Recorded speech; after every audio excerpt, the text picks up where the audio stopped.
When a man is born, the man grows. At a point, the man gives lots of service to the community. Not that he stops really to give service, but he gives service at a point as an elderly statesman, and that's when the man has retired. And Nigerian civil service, indeed the workforce, it is regarded to commence at the age of 60. If you go to the Christian faith, that's the Catholic Church precisely, there is an exercise they do. They call it the confession of sins to the priests. Now, I'm particular about it because at the end of the day, the priest who represents the Supreme God will tell the person confessing that your sins are forgiven. But as much as the sin is said to be forgiven, there is always something they tell you to do. They call it penance. And if you translate it to the secular world, it is called punishment. Yes, your sins will be forgiven, but you still have to pay punishment for what you committed. And that's where the law, order, and very importantly, enforcement comes in, which is our focus today. Sometimes we find those who are supposed to be enforcing this punishment or this, penance, however you put it, breaking the law. Those who are supposed to guide us, breaking the law. All of that will chew and, of course, start with your questions yesterday or contributions yesterday, but that will be after the background with Francis.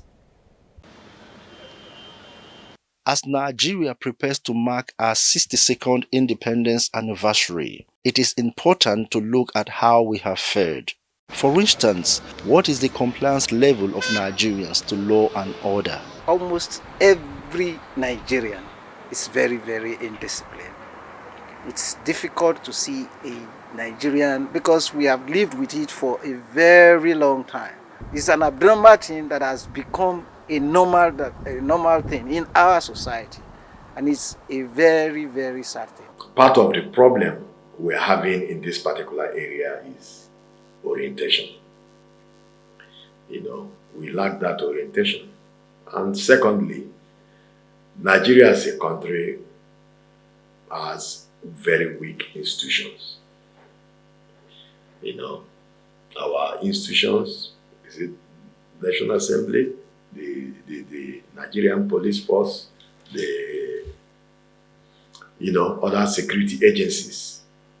If we are able to make our institutions to become a lot stronger than individuals, I think we'll be able to solve some of these problems in respect of compliance. The blatant disregard for the due process being exhibited by all classes of people in our country is a cause for serious concern. A case in point is the indiscriminate parking of cars on major highways by people who should know better. I made a post on Facebook not too long ago.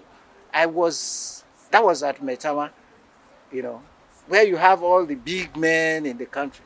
I was standing, I was waiting in front of the traffic light, and all the vehicles were just coming. All the SUVs, all the Prado Jeeps, all the G-Wagons, all the they were all just driving past. And so that is a place like that. You understand? And most of those people, you go to check, they are the people ruling this country. They are the people running the affairs of this country. Of course, they are no poor men. They are not small driving G-Wagons and all this. So it's a very, very terrible situation. This trend of lawlessness and disregard for law and order depicts the poverty of our values and the paucity of our thinking. In so many ways, Nigerians have exhibited a penchant for disobeying the law, ranging from simple traffic rules and regulations to adherence to safety and routine environmental sanitation laws. Nigerians, generally, we are very, very lawless. You see the way nobody wants to care about anything. The way you see, sometimes when you talk about, when we talk about no parking, sometimes people on their own, no parking sign is supposed to come from a constituted authority. Maybe like the police generally. You should issue such a, maybe like you have NTA, around the premises of NTA, the police can give the order and they'll put it there. No parking by the order of NTA. So it's approved by the police. But you see, if you watch, even private people, a lot of people, they will just put no parking there. So it's from both sides. You understand? It's from the people who will disobey, because some of them too know that these people just put it there, which they are not supposed to do. So it's just cut across like that. Most of us, have lived overseas and also traveled overseas. We go there, we, obey the laws of the land. But over here, it is not the same.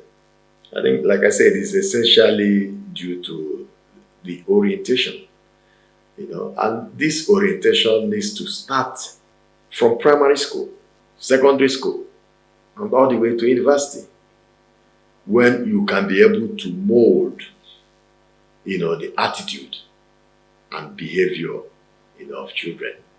The law on its own cannot function, as enforcement is necessary for rules to be obeyed. It must be implemented by state bodies and agencies of government. For the policemen, the road safety, for instance, you pick them from the society. You don't go outside Nigeria to pick them.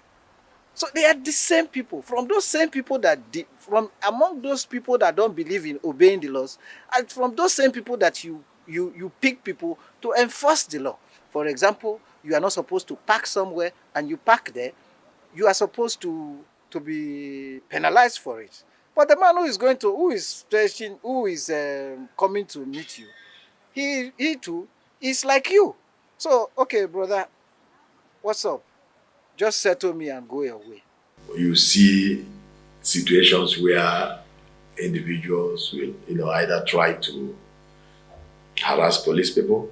You see situations, I was reading in the newspaper, whereby a prominent Nigerian, don't want to mention the name, asked her housemaid to beat up a police woman, is supposed to be part of her security, simply because the lady refused to do some of the housework that she had wanted her to do. So that's part of the problem. Our institutions are weak. The need for the federal and state government to revitalize all the enforcement agencies cannot be overstated in the face of this crisis. Our focus on Weekend Deal today will be on law and order in Nigeria. And with that, I go straight up to Lagos. I know that somewhere where they call Oladipo Oyinbo Market, it's a market that people in Lagos are well acquainted with.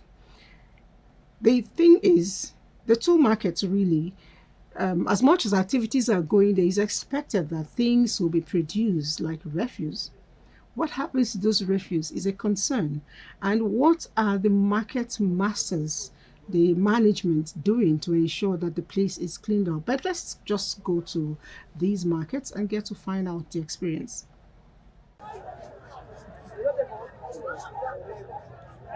In a growing city like Lagos, provision of adequate social amenities is usually a challenge because no matter the level of services provided by each sector, it's never enough.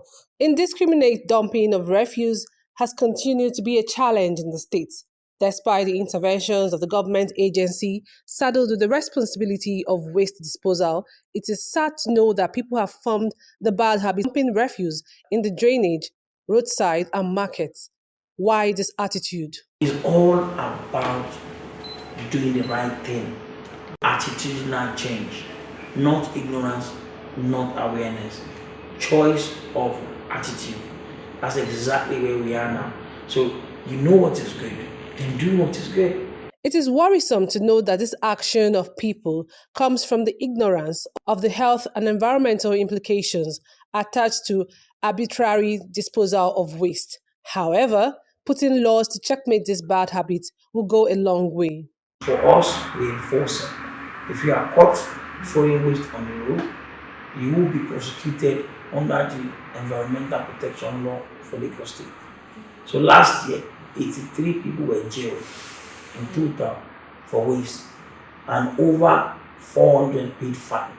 So the government has to put a lot of measures that will serve as deterrent to them, like community service, let them sweep the street for a month, a week, 3 days, depending on the gravity of their waste that they disposed. It is unfortunate that environmental sanitation laws and series of sensitizations carried out by the government has not addressed this ugly trend. Was it like this in the colonial era? 1960 to now is 62 years ago. You are talking more than 60 years ago. The population of Nigeria has more than quadrupled since then. And the cities were not this large, were not this densely populated. I want to give us a throwback to Buhari Jagban regime. When people are young, you may not know. That's 1983 to 1985. That operation, a war against indiscipline. Cleaning up became a culture. Not throwing debt became a culture. Not throwing debt about. Anytime government has found the political will to do the right thing, you find that generally people comply. Consequences of poor waste management can be seen in the recent shutdown of two major markets in Lagos, Oyigbo and Ladipo, by the state government, with effect from Thursday 22nd September till further notice. These markets, according to Lagos State Waste Management Authority, is said to be reckless in their management of waste generated and also default in payment for waste disposal services. Now we have 480 PSP, some would have been 3 or 2 or 4. So very importantly, our people have no option than to patronize all this PSP. Give your waste to them, pay your waste bill on time, and waste is not free. It's a recurring thing. As you are buying your food regularly, you need to be paying for the disposal of the waste that generated. So very important. Let us do the right thing. And the right thing is, make sure you have a bin in your house. Make sure you bag your waste. Make sure you separate your waste from source. Patronize the right person, the PSPs, to take your waste to the landfill. It's a holistic approach. The government has to play its part by making sure processes are put in place, policies are put in place. The people too have to make sure they don't dispose their waste indiscriminately. Being conscious of our health and environment is one way to ensure that waste is properly disposed. Residents should work with the government on wholesome environmental practices and paying waste service bills as at when due. This way, a cleaner and healthier Lagos and Nigeria at large is possible.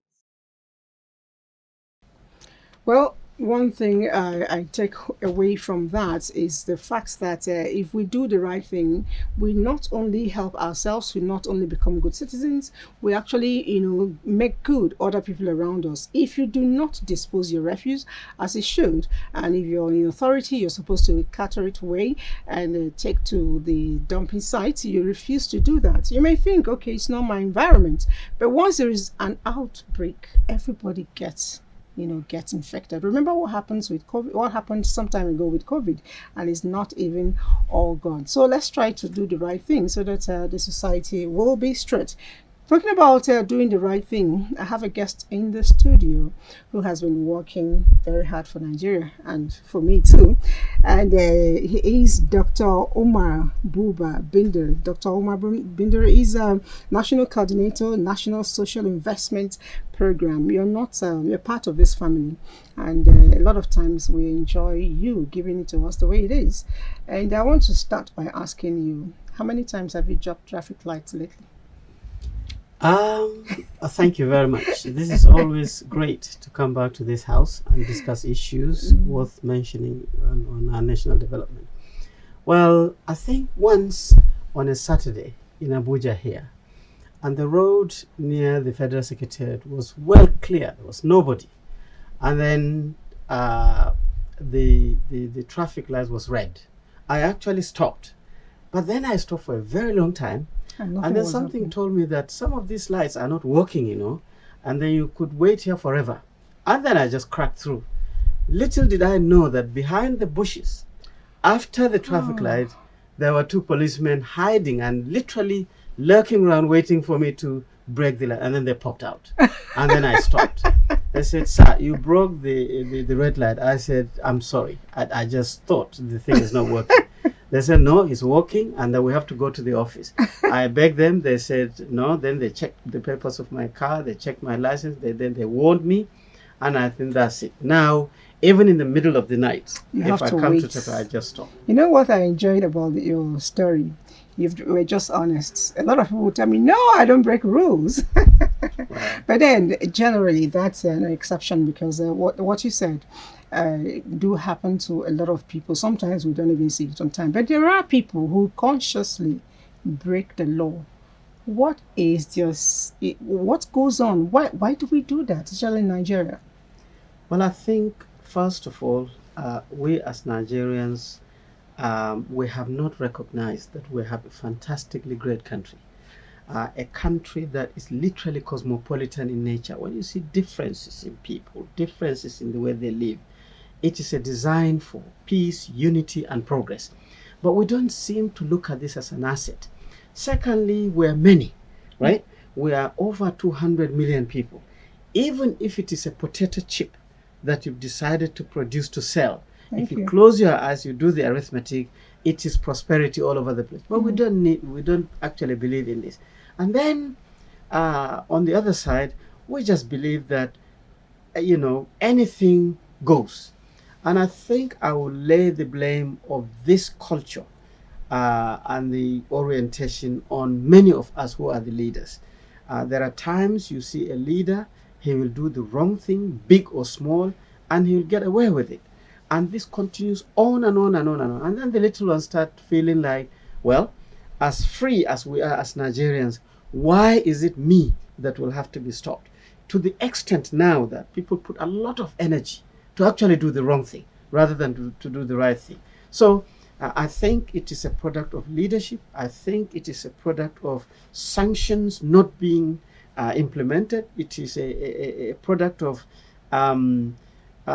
schools not functioning to build young people up properly to understand that you must behave like that to enjoy your life, to enable others to enjoy their lives, and so on and so forth. So this is a mixture of so many reasons, but certainly we're on the wrong lane when it comes to misbehaving and breaking the law and being highly irresponsible. Nigeria is one place that needs total overhauling, and one of the places we need to look at is fake products.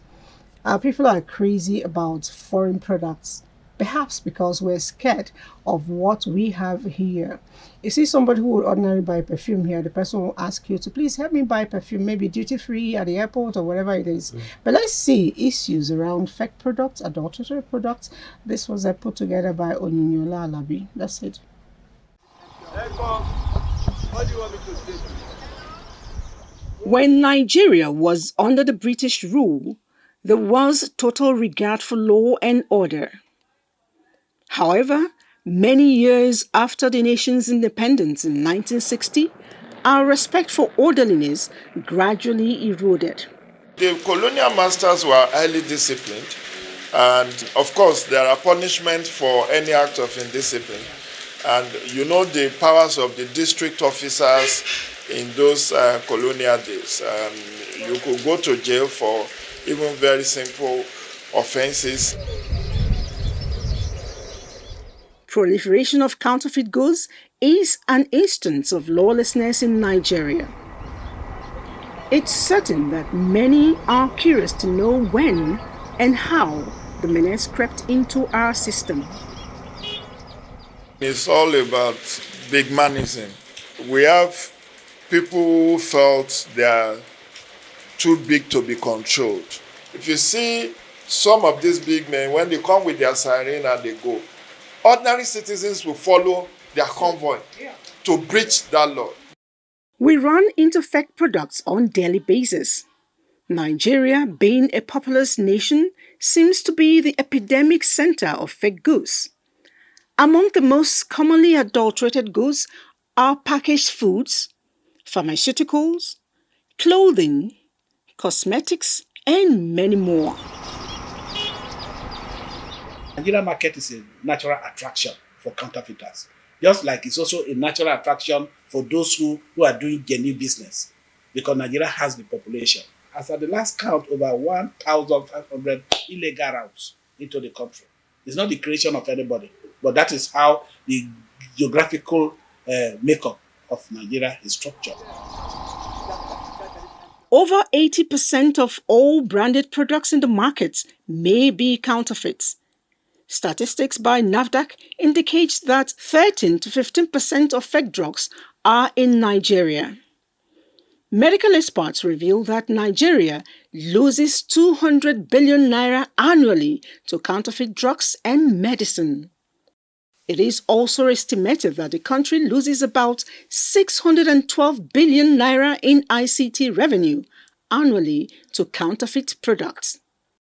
Using substandard products to build houses has also led to loss of lives, just like fake products have damaged people's vital organs, kidneys, livers, heart. Because recently I saw a trending video where a lady went to the chemist to buy tetracycline, and at the end of the day, when she opened, she saw that it was a spice that was put as tetracycline. How could somebody use that and it would be effective? Regardless of efforts by NAFDAC, Standard Organization of Nigeria (SON), and other agencies to checkmate the menace, the Nigerian market is still loaded with different adulterated goods. I still believe the regulatory agencies are trying their best. Their best may not be good enough. If you do not have sufficient manpower or budget to acquire high-tech gadgets that you need to do your job professionally, it will look as if you are not doing anything. So you need to have these agencies well-resourced. It's after they are well-resourced that you can now hold their officials to account for non-performance or complicity. Analysts stress the need for stringent enforcement by regulators and uncompromised punishment for offenders as the ways out of the trend.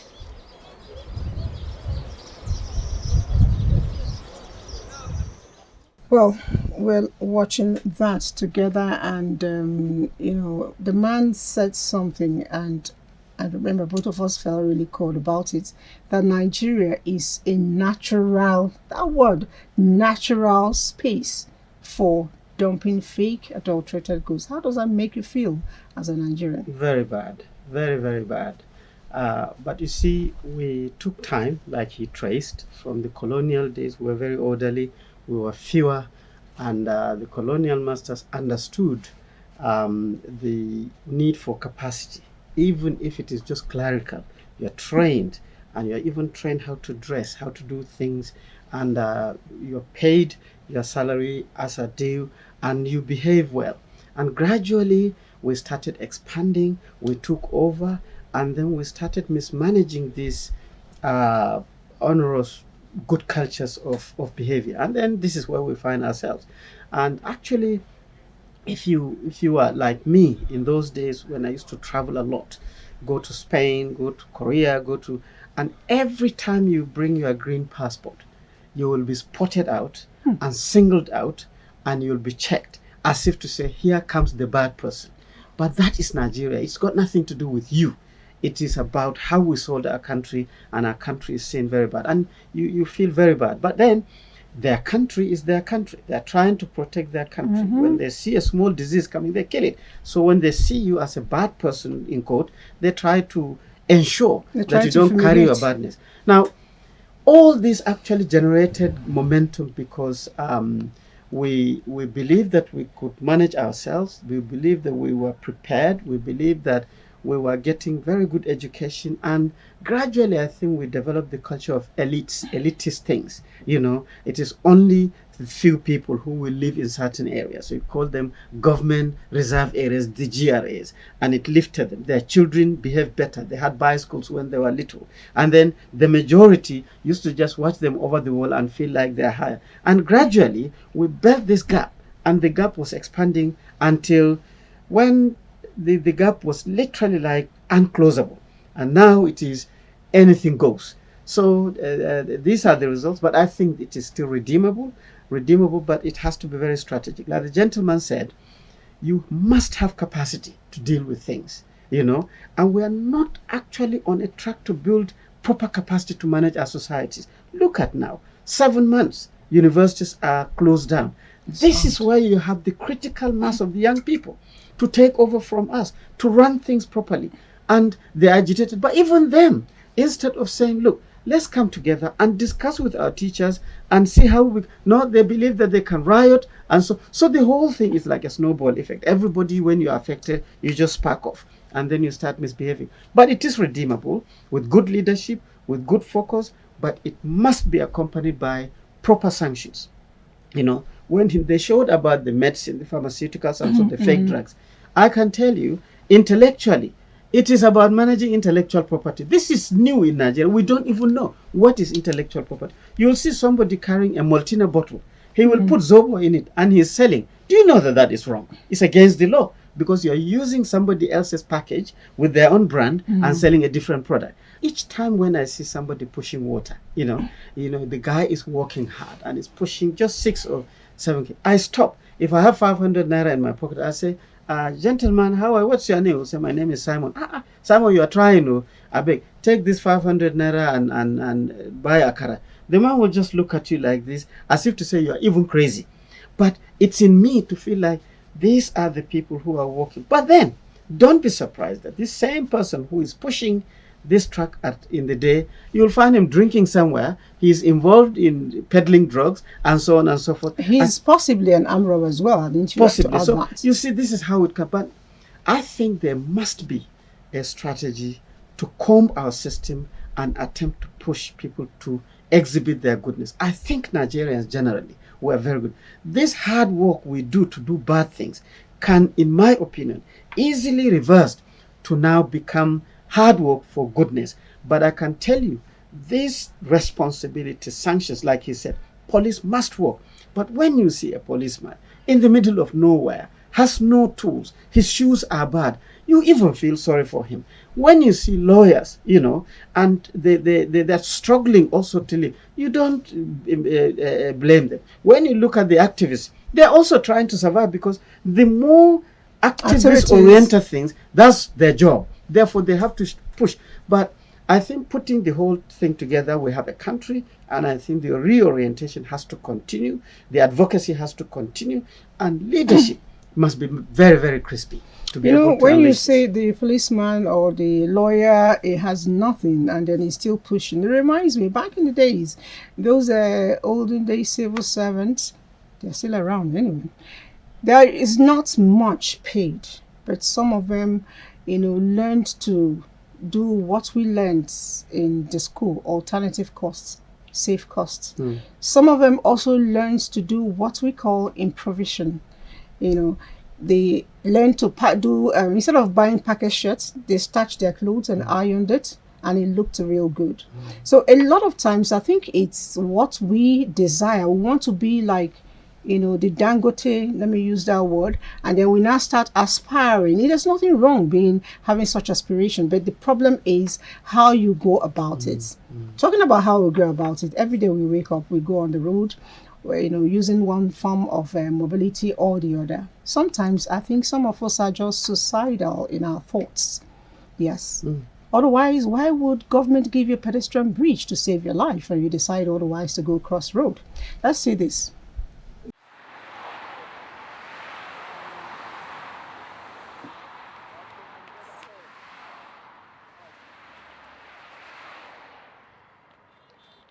This type of behavior could lead to accidents and loss of human lives. This is the reason pedestrian bridges are provided. In major cities across the world, pedestrian bridges are constructed to enable pedestrians to cross busy highways so as to prevent accidents and death. However, observers view the bridges as aesthetic structures and location for buying and selling rather than means of ensuring their safety. In case I'm on the road, I see somebody crossing, I will just move close to that person and enlighten the person and talk to the person on the reason why the person should think of safety in all the things they are doing, in whatever you want to do. Anywhere you are going, if a place is worth going, it's worth taking your time to get there, not risking your life by crossing the road. As soon as these bridges are erected, they are either left empty or turned to other uses. For instance, they are turned to mini markets, begging points, criminal hideouts, and lots more. However, some individuals are of opinion that crossing the road without the use of pedestrian bridge saves more time. Yes, we like shortcut because that place is even safer for our own good, but we still choose to cross like this, even knowing very well that motor no go stop for us, but we still want to take the risk because it's faster. Because look at people that are crossing here now, look, people they cross bridge, people they cross here now. Don't they cross here plenty pass. That bridge too long, will they cross plenty now? Actually, it's not right. The main reason is that we have the two bus stop here. One is in Federal Housing bus stop, the other one is in Car Wash. People are trying to look at the one that is very close to cross. You know, we in Nigeria, we are always in a haste to cross. We know it's not healthy. To them, they are looking at the difficulty of going from there and coming back this way. But when you want to look at safety, actually, it's better you use the pedestrian bridge. But another way around also, you have to look at comfort. They walk hand in hand. Quite all right, you must take safety first before comfort. But there's a way we normally find our way now. In Nigeria, there's always a way. You have to bend the rules. The rules are always bent in such a way to suit the citizen. Actually, it is not right. It is right for any citizen to cross the country because government have already provided a bridge for everybody to cross over. It is not right. So anybody that cross like that is for their own risk. While users may not be using them due to fear of criminals, in many cases, pedestrians don't just care. Even when the people prefers to use them, many of these bridges do not have lights. Consequently, the people find it difficult to use, especially at night. I would like to appeal to people, especially pedestrians. Please use the bridges and use them correctly. Climb the bridges to cross to the other side. Don't try to cross the road because now you might have looked right, you might have looked left. You don't know the next thing that can happen. Especially where we have high vehicular movement. Then you are not supposed to cross in front of a vehicle or cross in between vehicles. You cannot see what is in your front, you cannot see what is at the other side, then you are running across. What if a motorbike is coming? So we try to appeal to people's consciousness. When you are on the road, do what is right. If you are doing what is right, I also am doing what is right, then we have a better country. It's attitudinal change that we need in this country. Recent statistics shows very ugly accident figures resulting from carriage on our roads. If drastic measures are not taken to enforce adherence to the use of pedestrian bridges, the trend will continue and many more lives will be lost. Therefore, we must learn to imbibe the culture of doing the right things always. Well, that particular report, for me, it's telling me, okay, I'm ready to die if you know you're jumping the highway. If you're tired of life, just go there. The truth is, I know two people, one is dead, one actually killed.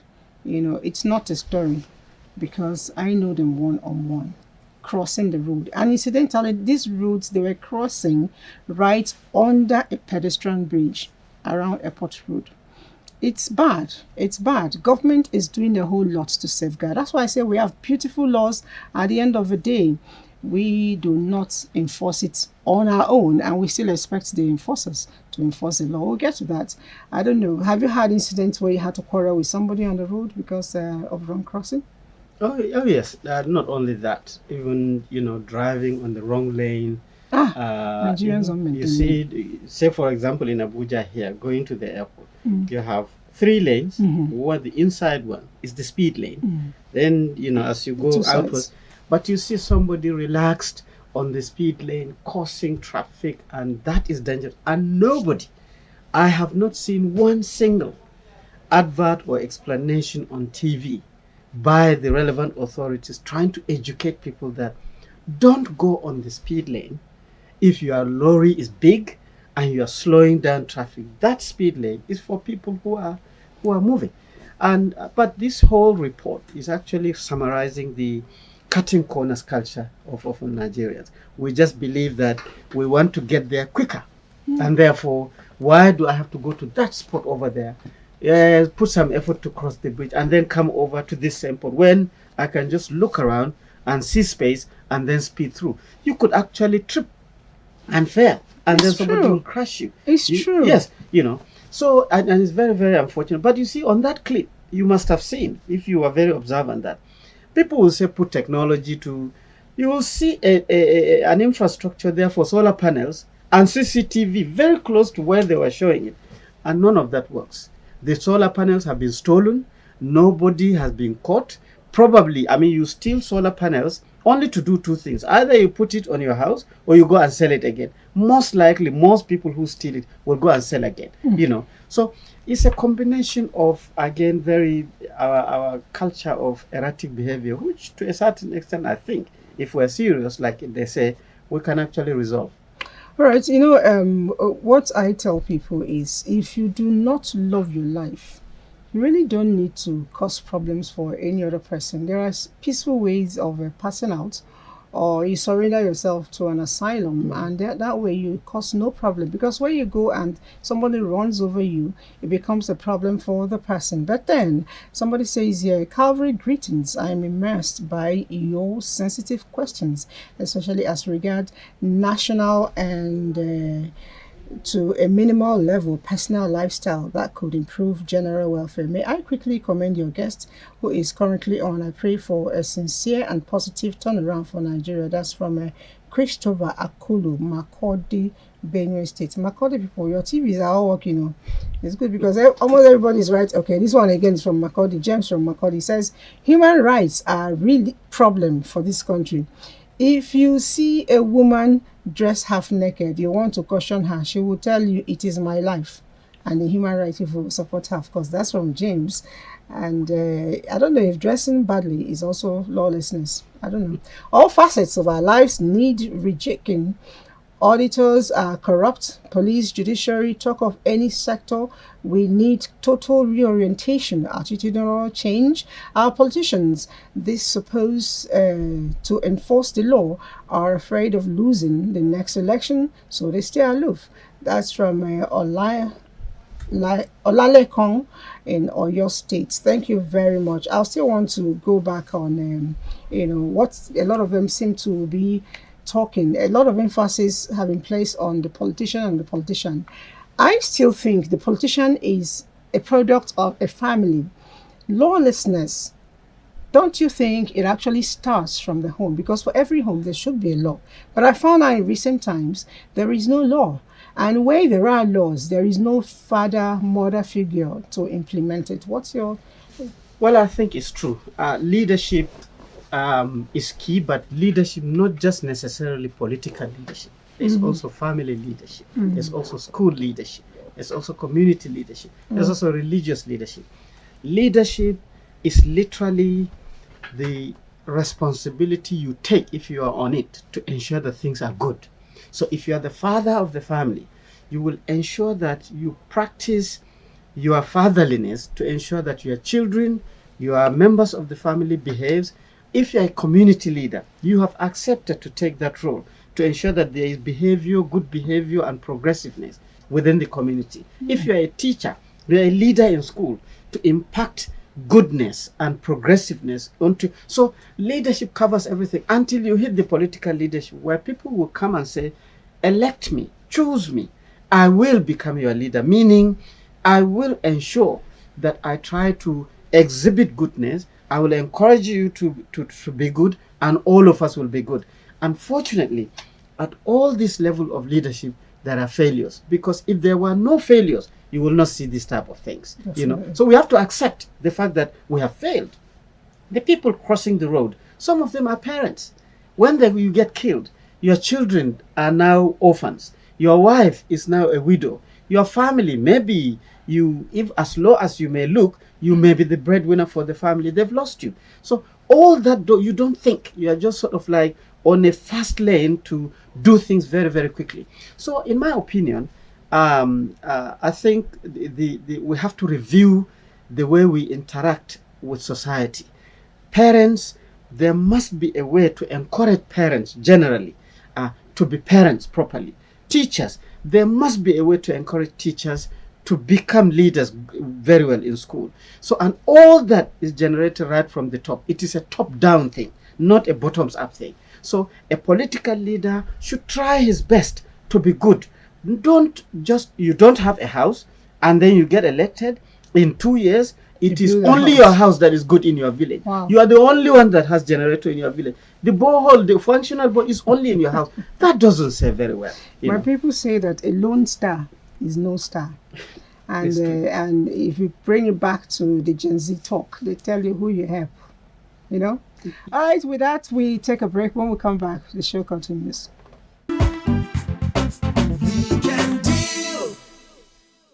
All right, Weekend Deal is still on, and we still have Professor Binder with us. When we took the break, or just before we took the break, you ended up with the building of the politicians being the only one in the village that is actually looking good.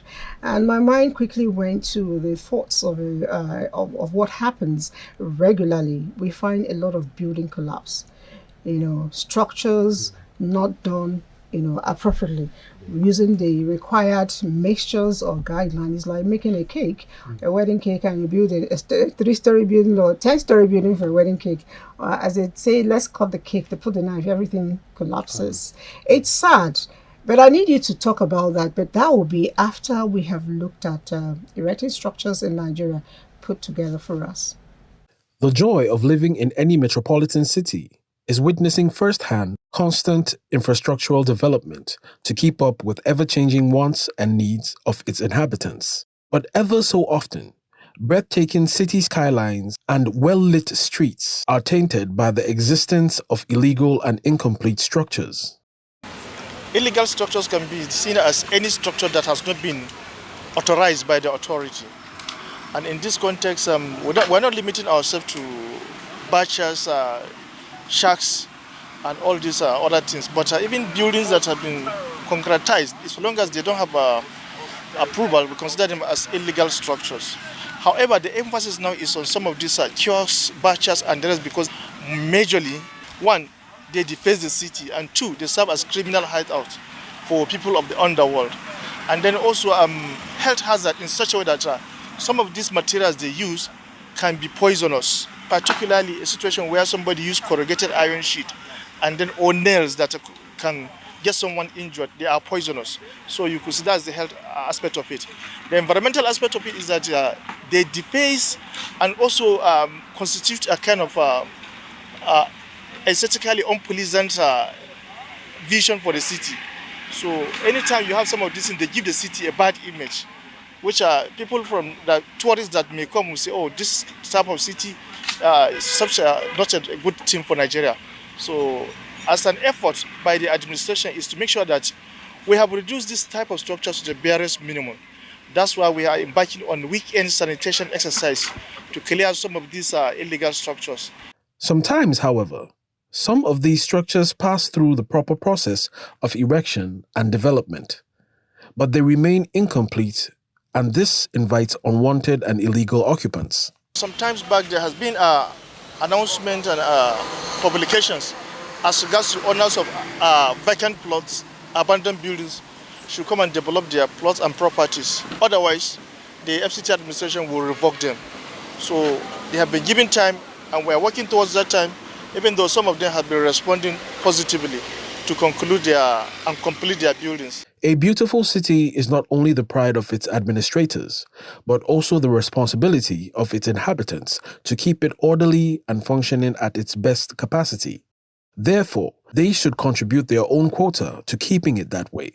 I want the general public, Nigerians, should be proud of Abuja. We should try as much as possible to own Abuja. Looking at this situation now, this is a pedestrian walkway, paved, built by the administration, spent so much money. Look at what happened to it. Look at what happened. People just dumped rubbish on it. Look at mechanics working on it. So we must be proud of Abuja. We must own Abuja. If not, all our efforts of relocating from Lagos to Abuja is going to be in vain. So this is the most important thing. In fact, that's the only message I can say now. Until all of us, Abuja is not for government people alone. It's for all Nigerians. We should be proud of it. We should own it and be proud of it. If not, we are treating Abuja like an orphan, which is not good. It's not good. How cool? Look at, if you know the amount of money being spent to put this thing. In other places, they are even begging to have some of these facilities. But look at how we are treating it. So this is the only message I can say. We have to own Abuja. If not, our efforts is going to be in vain. As the authorities strive harder to bring sanity to the menace of illegal structures, the citizens also have to play their own part by keeping the immediate surroundings free from anything that would invite the existence of illegal structures. Tete, thank you for that report. And I feel the man's pain as he spoke. He said Abuja is our own. In fact, he had to touch his chest to, indicate possession, ownership. That's how much he's pained. And I keep wondering why people want to go extra mile to, again, kill themselves. Because when you erect illegal structure, somebody dies from it. That somebody could be your wife, your husband, your children, your relations, whoever. I don't know. Or somebody comes from nowhere, powers that be, and erases the structure. You've just wasted your money. What is the basis for our thinking before we do such things? Well, I think this is still naturally goes back to our love for cutting corners. Just like you see fake drugs, there are also fake engineers, fake town planners, fake approvals, fake builders, fake, plumbers, and so on and so forth. Put together, somebody would think that if I bring this fake plumber, sometimes he do not even know, it's the pricing. So in a way, poverty also has a big role to play in most of these behaviors. When you are just trying to survive, survival skills is not adequate, and you really believe that you reach that point. I want to become a landlord. I want to build a 20-room, face me, I face you. For you to now go and get an architect to design the building, go to buy the materials that are expensive and so on and so forth, you can't afford. So something tells you that I can manage, and you never think of that collapse to kill people, and then you get on with it, and then when you look at garbage all over the place, everything that is nice has a value chain, right? First of all, whoever you are as a human being, you will have refuse. And refuse can only increase. It will never reduce. It's like food and education. Food consumption can only increase.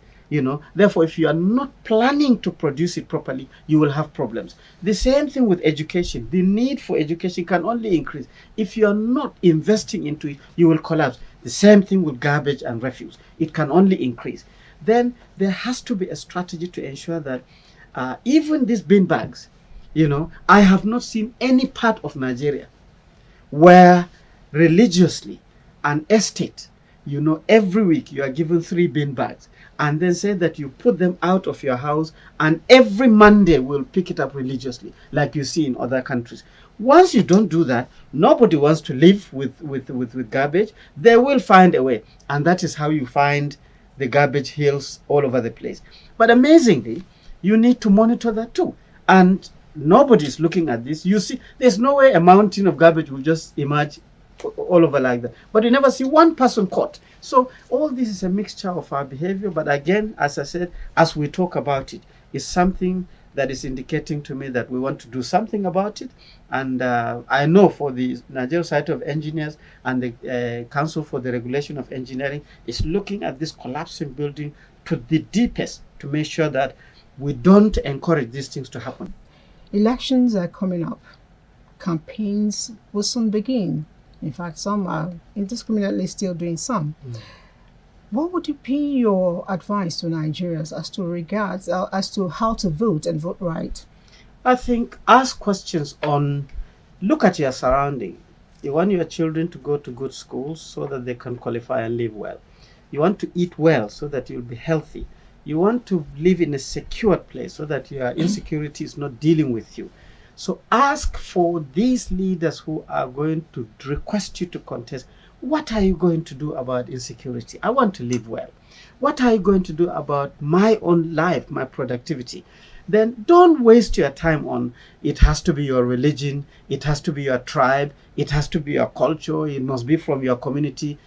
Look, I have not seen anybody who is traveling on an airline. Let's say if I'm an Igbo man, and this says Igbo airline. And the only thing that it does is to crash and kill people. And then you say, because I'm Igbo man, Igbo airline, that is, I don't think so. So efficiency, service delivery, productivity is key to the leaders we want. So look at their track record. Look at what they've done before, and then take your decision and take their decisions wisely. Finally, participate. Don't stay on the back lane just complaining and talking rubbish and I'm sorry to use the word, and complaining. Participate.